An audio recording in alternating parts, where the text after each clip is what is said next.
Hey, welcome to my channel. Today is a video about assumption, changing your assumption. Can you change your assumption, and should you work at changing your assumption? Let me first talk about how I feel about assumption, and this is just me, and if you resonate with this, fantastic, but you may not. A lot of people, a lot of coaches will say, just change your assumption. Now, I don't know about you, but I've never found it that easy just to change my assumption, because an assumption is something that often we don't know is there. It's there of years of believing a certain thing or feeling a certain thing. It's there. We don't often know that we have assumptions about certain things until we stop to think about those assumptions. Some are easy to change because we think we can notice it and think, oh wow, I can't believe that that's what I feel, because actually that's not how this is at all, and flip it in a second. But some that have been there for years and years and years are not that easy just to say, okay, I'm just going to change that. Yes, so what we want to do is decide that we can change it. We absolutely can change it, but don't expect it to happen overnight. And also, with assumptions, don't suddenly expect that your rational brain is going to believe something completely different, because this doesn't have much to do with your brain. After a while, your brain and your ego, do you want to call it that? After a while, you will get on board, your brain will get on board, and we'll start to actually feel that. But to start with, we're just working with the subconscious. We're working on a subconscious level here, not a rational brain level, because our rational brain will always try to tell us different. We'll always try to say, well, no, it's this because you thought this for all this time. Why would it suddenly be this? So that's what we want to kind of ignore that and not ever kind of wait for our rational brains to catch up. Eventually it will, but it could be a long, long time, but that doesn't matter. That's completely irrelevant to what we can do, because it's our subconscious, it's the subconscious level that changes things. And the reason that I know that is because I've been really interested in the subconscious for a long, long time, since I had gamma reprogramming, which is a form of hypnotherapy, and I had four sessions, I think, and at the end of it, I had it because I used to go to a business group, used to belong to a business group, and one of the girls there that I got friendly with, is what she did. She was a hypnotherapist, and she just offered me a free session, and then I really enjoyed it, so I had a few after that, and we dealt with a particular issue. But at the end of it, although I really enjoyed the sessions, I didn't think I was any different. I thought, I don't feel any different. But then something happened where a situation arose that was to do with that situation, and I realised straight away that I had changed. On a subconscious level, I had completely changed, and I handled things so completely differently, and I thought, wow, that really works. But I didn't know it worked, because I was waiting. I was thinking with hypnotherapy, oh yeah, your brain, you know that you've changed, but it isn't like that. I think there's maybe a little bit of a misunderstanding about hypnotherapy. Maybe, I don't know, maybe some therapists are different, I really don't know. I'm not an expert on hypnotherapy. But so it gave me a real interest it led to a real interest in the subconscious for me, thinking, wow. So I now realise that you don't have to believe anything with your rational brain. It's all about the subconscious. So if we have a deep-rooted assumption about something and we don't really know, say we're looking to manifest something, to create something, and it hasn't come yet, really sit down and think, what do I assume about this? Is there something there that's kind of an internal program running that's there all of the time, and you should be able to feel something? It might take a little while to pull it out of yourself. You have to be honest with yourself too, and then think, okay, well, that's not going to do me any favours. What would I like to think? And you just suggest gently to your subconscious. You can talk to it as an entity and suggest something different to it. So decide what you're trying to create, manifest, whatever you want to call it. Think about that, and then think about what you know that you kind of assume in your subconscious, and think, okay, well, that is out of whack with that. So in order for me to get this, I have to bring this in line with it as much as I can. It doesn't have to be there 100%, but it needs to improve. So you start suggesting different to yourself, and a good time to do that is just before you go to sleep, when you're getting into that theta state, not when you're really sort of nodding in and out, like you do sometimes, and then you sort of wake up with a jolt. You don't want to go that far. But if you can do it when you're really relaxed, you don't have to be. It doesn't have to be before you go to bed at night, but often we can do that, then we just let go of it because we go to sleep. So it's quite a nice time to do it. But you can just do it when you're sat quietly by yourself, and just suggest differently. Talk to your subconscious and call it whatever you like, and say, look, you know, I know that I feel this at the moment, but I want to feel this, and why shouldn't I, you know, and just talk to it gently, make suggestions, to just talk to it and suggest differently, put in there what you would like to be in there, but don't force it, and don't think, oh, when is this going to show up, when am I going to believe this, because you won't necessarily know when you believe it, because it will be a subconscious thing. So, and then how you do know eventually that you've changed, say, you know, you could be sat there quietly and bring it to mind, say you've been doing this for 28 days, for example, sit there and bring the situation to mind again and think, how do I feel now?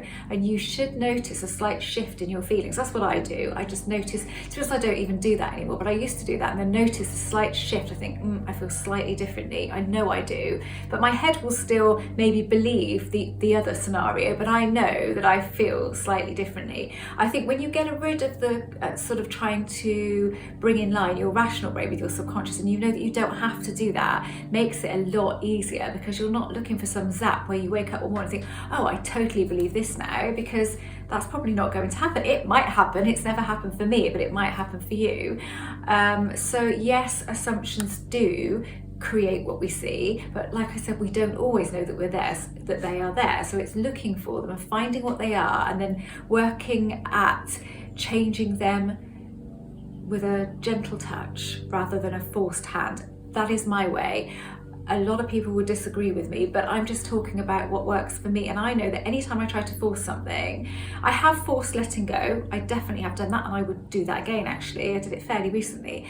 And I like that, because I think, yeah, you know, I'm not, what I say to myself is, you will not be a victim to these feelings, and I ignore them, force ignoring them and pushing them out.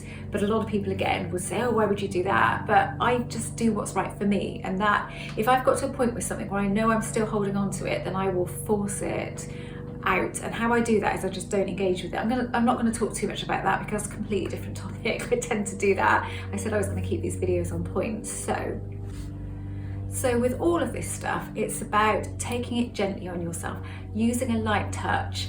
And as I've said before, I don't believe that trying and manifest should be in the same sentence, two words used in the same sentence, because when I tried hard, I didn't manage to sort of shift at all. I didn't manage to make anything move, because you try hard and then you feel you've tried so hard, why are you not seeing results? So you look for the results, because of course you do, because we're human beings. If we're trying hard at something, we want to know if we're going to get to that point, don't we, that we're looking to get to.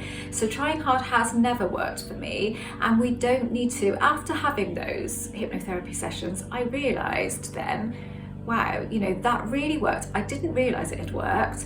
And there was no trying hard or anything. Even when I was listening to her at the end, when she would be talking to me and I'd be led on the couch, I'd say to her after, I just don't think I listened to that. I can't really remember anything you said. I wasn't totally out or anything like that, but I would just I really find it hard to let my mind go quiet, which is why I find it hard to meditate.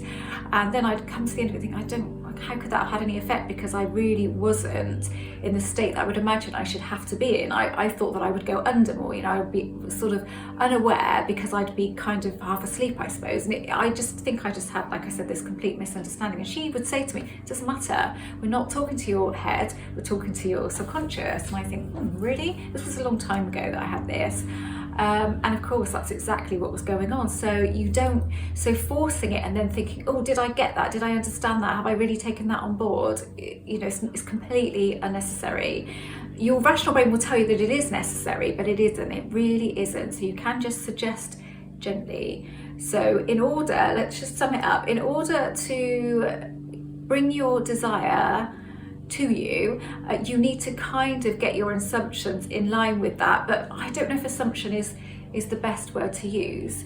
You need to get your feelings in line with your desire more in order for you to experience that. It doesn't have to be there 100%, but it needs to be perhaps there more. If you're finding that your actual natural assumption is completely out of whack with what you want, then you do want to have a look at that. But just know that you can do it and you can change it. Yes, it might take a little while, but I think it takes a lot longer when you're there trying to hammer it home to yourself and you're repeating affirmation after affirmation, and you're doing it at odds with how you really feel. So you really want something. If you keep, this may not be the case for everyone, and I'm not generalizing here, I'm just saying for people like me, that sort of that have got a more addictive personality, then it doesn't really work, because what you're doing is you're fighting with yourself, really, and you can cause more resistance. Let's say that you can cause, because I know that we're all different, and I know that what might work for you may not work for me, and vice versa.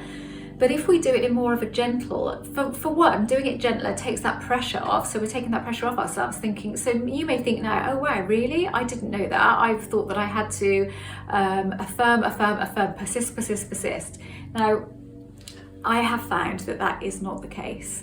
For me, that has not been the case, and the more I've persisted, the more resistance I've built. And so I can there's two different kinds of persistence. There's persistence in, yeah, I'll do that because I know that it works, but then there's persistence in affirming over and over and over again, every single day, affirming the same thing.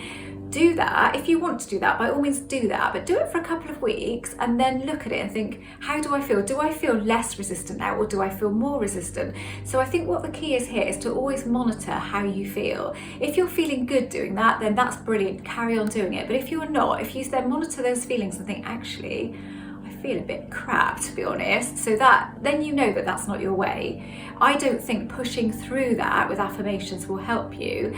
I think, yeah, sticking to those affirmations is great, but just saying them a few times during the day, just when you feel like it. So you could just say something like, so I'm going to say God. I, as I've said before, and I feel like I have to keep explaining this, which is stupid, I don't, because I've recently started talking to inner me and referring to that inner me as God. I would say, oh God, not oh God. I'd say, I know that I feel this at the moment and I need to get to this. So I'm not going to get to this feeling like this. So I'd like to change that. I would like to feel whatever it is, and I just do it like that. And I might just do it a couple of times in a day. I might just do it during a week 3 or 4 times, and then I will notice my feelings a couple of weeks after that, and I will think, I feel slightly different. I can feel that slight shift, so I'll just carry on like that, and then I will probably stop and won't do it anymore. I'll feel like I've done enough. I am a real advocate of, we've done enough. We really don't need to do that much. Just by putting out an intention of changing that assumption is pretty much all you need to do. You just go so overboard with this. And I was reminded of this because I do feel like this, and I felt like this for a long time, that less is more. And then I was listening to an old Neville recording the other day, and he, I had a backup of that feeling, because I've been telling members, look, you're trying too hard, when I feel people are really stuck and they just need to make some progress. And then Neville said, your job is done. When you've set that intention, had that feeling of what you want, you've put that out there to whatever this magic is, and you felt it a little bit, you felt it as if you have it, and you believe then that something else is at work here and it's going to take over. So your job is to do nothing. When you've put in the intention, you've had the feeling, you've worked a little bit at your assumptions, if you know that you've got that issue going on, your job then is nothing. So how cool is that your job then is nothing? And then something will happen, a situation will occur, an opportunity will come your way, and you will then be able to take some action in order to get to the point that you want to be at. Depends whatever that manifestation is, whatever that creation is. If it's a person that you want contact from, then that will happen. That contact will come when you least expect it. But your job is not to keep trying to get that to happen, because when you are trying, your vibration is of trying and not having, and that's what you don't want. I am going off of the topic, aren't I? And I do tend to do that, so I'm going to stop doing that. So yes, assumptions can be changed, but it doesn't generally happen overnight, unless it's something that you didn't really know was there and you think, wow, why is that there? That's weird. I don't know why that's there, because I don't feel like that anymore. And then you can kick certain ones out really, really quickly. But other things that are there that are deep rooted might take a bit longer, but you don't have to go at it really tough and be hard on yourself. This is your subconscious you're talking to, not your rational brain. And when you understand that, it does become a little bit easier, because they're two completely separate things that can work in lovely harmony together eventually. But as long as you talk to your subconscious and don't expect your rational brain to suddenly catch up, then happy days, you will see things change. You will start to feel differently. Okay, that's that. Okay, I'm going to leave it there, I think, because I do have a tendency to just shift into other subjects. So if you don't know anything about me, I'm a writer, I'm an author, I've written 4 books, everything is linked down below. I have a members area on my website, which is £5 a month, and you also get one-to-one coaching support. With that, a ton of modules, over 140 in there at the moment, and a members hub area where you can ask me questions, ask other members questions, start topics off, all that kind of thing. Just get support from other people if that's what you need. And at the moment, that's £5 a month. Eventually, that is going to go up for new members if you want the one-to-one coaching support. It will go up to £10 a month with the coaching support included. It will still be an option for £5 a month, but that coaching support won't be included because it's, as I've said before, it's so busy in there now, and I just have to be a bit sensible about it. But at the moment, probably at least for the next couple of months, you will get it at £5 a month. And I will never, if you join at £5 a month, it will always be £5 a month with that coaching support. I won't suddenly say, oh, you need to pay if you want that coaching support now. It will go up. It won't be. It will just be to new members after, whenever that comes into play. And if you haven't subscribed to Harry's channel, he's my son, then that's linked down below too. Sometimes that link doesn't work on a mobile, which is weird, but it is the right link. If you can't get him there, then just type in Harrison Ellis, and it's a Law of Attraction channel, all specific person based at the moment. He'll probably branch out eventually, but at the moment it's all based around specific person. And he's young, he's 20, he's got a ton of energy, and he's just started a subscription service as well, because he's just gets overloaded with messages on his Instagram account, and people saying, you do coaching, do you do this, do you do that? And he's like, oh, I don't know what to do. So we had a chat and I pointed him in the right direction there. So there's tons of stuff going on with him at the moment. So if you haven't subscribed to this channel, I'd love for you to do that. And if not, I just hope that you found something useful in this content. And just do bear in mind, this is all my opinion. This is all what's worked for me. None of this stuff is set in stone. It's actual facts. Some things that work for you may not work for me, and vice versa. We're all different, and we make this work for us in the best way possible. So do it your way.